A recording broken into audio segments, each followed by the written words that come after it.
حضرت سیدنا امیر معاویہ رضی اللہ تعالیٰ عنہ کے پاس نجران کا ایک بوڑھا شخص آیا جس کی عمر 200 برس تھی۔ آپ رضی اللہ تعالیٰ عنہ نے اس سے پوچھا تم نے دنیا کو کیسا پایا؟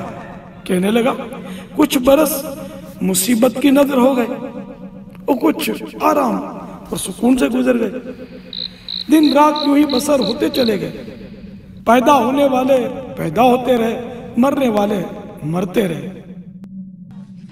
اگر بچے پیدا نہ ہوتے تو مخلوق ختم ہو جاتی، اور اگر کوئی بھی نہ مرتا تو لوگوں کے لیے دنیا تنگ ہو جاتی۔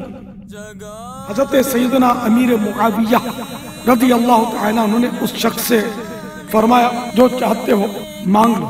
اس شخص نے کہا میری عمر لوٹا دیجئے یا موت کو مجھ سے دور فرما دیجئے۔ ارشاد فرمایا یہ تو میرے بس میں نہیں ہے۔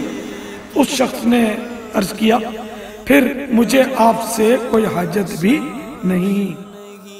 اے عاشقان رسول، چاہے جتنا بھی ہم دنیا میں جی لیں، آخر موت کر لے جو کرنا ہے، آخر موت ہے۔ تماشا نہیں